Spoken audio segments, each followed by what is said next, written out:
Hi friends, welcome back to the garden. So today I just want to do a quick garden tour of what things are looking like at the end of February. Actually, when this posts, it'll be March. So this is the beginning of March. And just so that you guys can see what's going on, I want to show you guys like my thought frame behind how I'm planning things this year.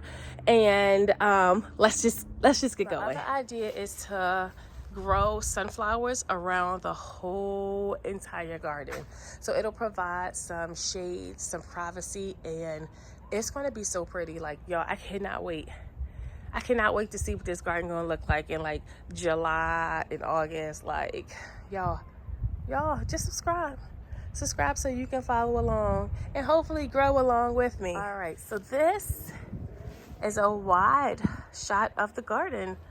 This is where all the magic happens.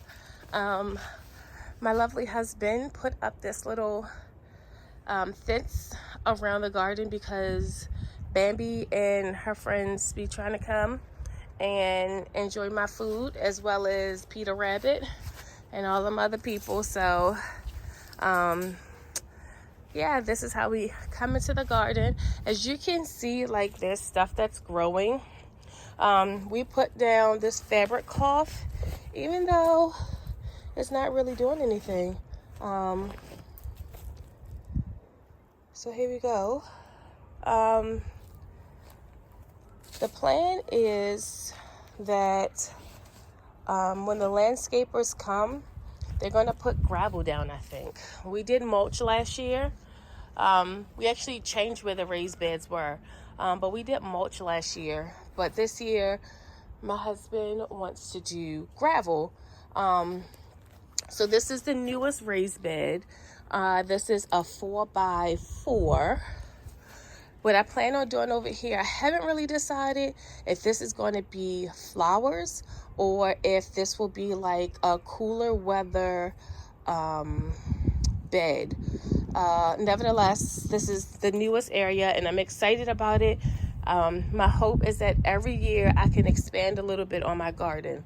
Last year, I expanded my garden a lot with these grow bags.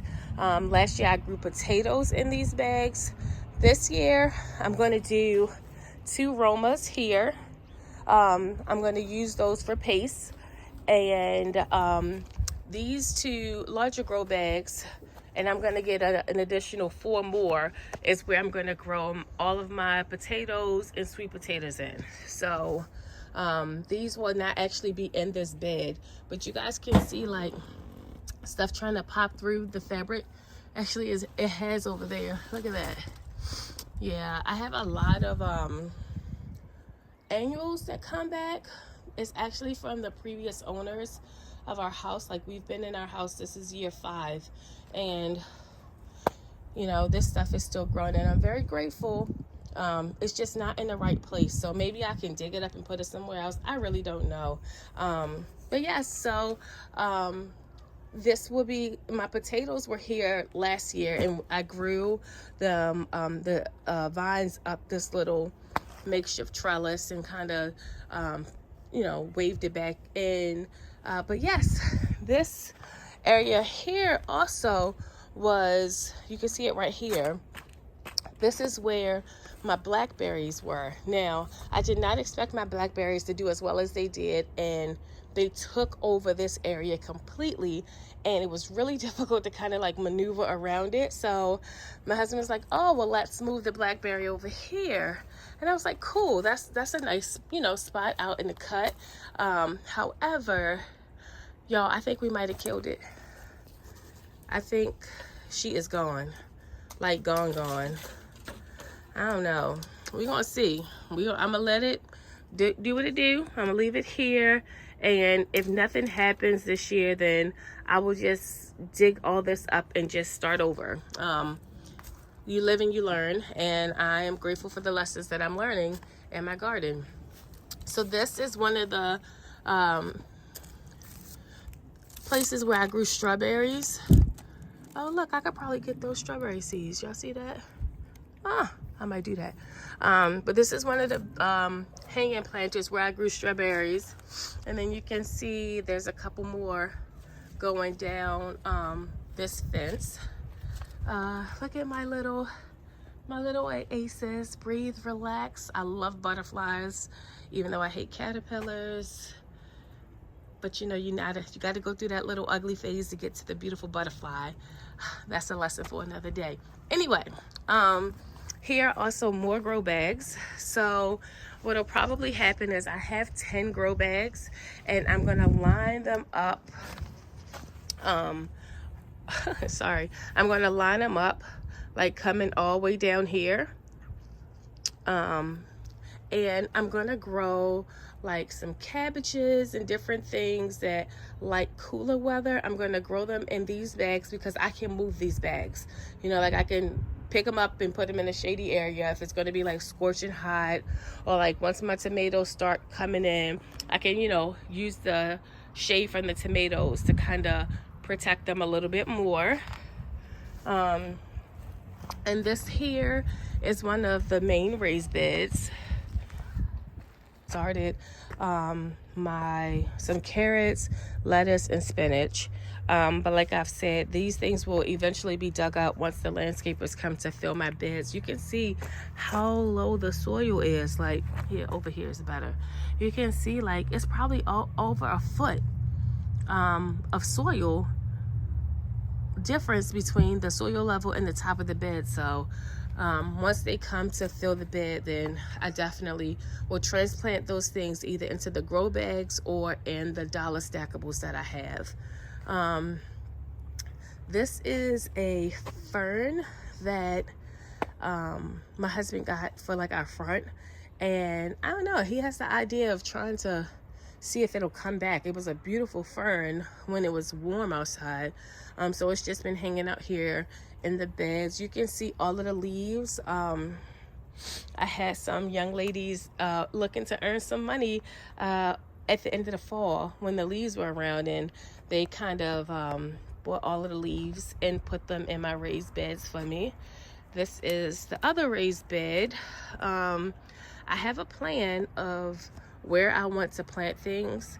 I'm planning on using like the square foot gardening method because I want to maximize the space that I have. Like I don't have that much space, but I plan to grow everything that my family needs that we would normally eat from the garden, or you know, like veggies and stuff like that. So this is the second raised bed that I will do. Here is this little archway. I love this archway. That's so funny story. My husband loves the idea of gardening, but he wants things to be aesthetically pleasing. So this is the reason, well, not the only reason, but I have a bad back. I'm a nurse, and I haven't been always so good to my back. So he got me these raised beds to kind of help with not having to bend over and things like that. But these are the fancy ones. I think we got them off of Amazon. So I'll try to link it below.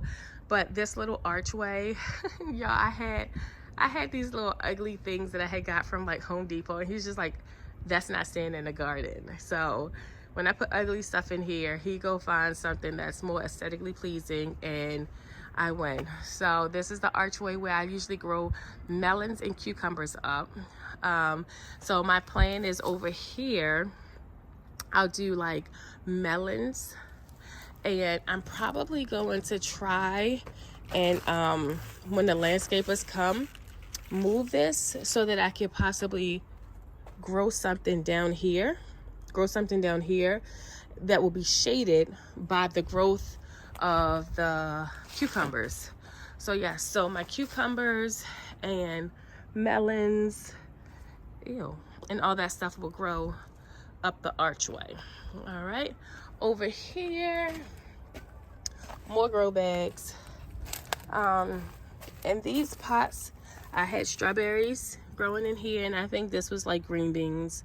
I won't grow green beans in this anymore because I didn't think they grew that well. The green beans that I grew in my raised beds, of course, did a lot better. So, and apparently my family likes green beans, so it's something that I have to be more intentional about growing so that I can preserve it. So we will not be growing green beans in these. This could potentially be like some flowers. Both of these could potentially become places where I grow flowers, because I do plan on growing a lot of flowers this year. All right, so this area here, I did plan on getting some grow bags, just because this walkway is a little bit more wide, and I can always access the rest of the stuff just by walking around. So I might do some more grow bags here. I need my husband to fix this, because like you can see, this part of the garden is not fenced in, so Lord Peter Rabbit can just make his way in. So hopefully my husband will get that fixed up before growing season is really going. Yeah, more grow bags. I'm actually going to take this dirt out of these grow bags, and go ahead and get some stuff started that I'm ready to have now. Oh, look at this. This was my mommy's day gift last year, from my family. Gleacy's Love grows here, and this Lay and Z, my kids, and then my husband. Because my garden really is a family affair. Like, my kids help me plant and harvest. My husband kind of builds and make things come to life. Like, I literally be like, oh babe, I want this, and then next thing I know, I have that. So yeah, let me flip you guys over so that we could just chat. So yeah, guys, I just really want to encourage people to just put some seeds in the ground. Like, it literally is like my motto. Like, I tell everybody, just plant something. Like, it will probably grow. The first year it might not grow the best, but so what? You live and you learn. Like, my first garden, I got 2 cucumbers from. And funny story, I was scared. Like, I was scared of the cucumbers. I was like, oh my gosh, I can't eat this. Like, this grew in my yard. Like, I can't eat this. So I didn't eat it. Like, I think I might have gave my son a piece of the cucumber, and I might have took a nibble, but I literally was afraid to eat it, because I had grown up with everything coming from the grocery store, and I had to wrap my mind around, I can do this. So like the next year, my garden got a lot better, and then last year it just completely flourished. And I just want to encourage you to just grow something that you love. Like, if you love tomatoes, plant a tomato seed, and you don't need a whole bunch of space. Like, you can plant tomatoes in a grow bag just like this. You can plant tomatoes in things smaller than this. Like, we have no excuse. Just do it. All right. Thank you so much, guys. If you've watched all the way to the end of this video and you haven't subscribed, like, what you waiting for? Just go ahead, subscribe, turn on the notification bell, and grow along with me. See you in the next video. Bye.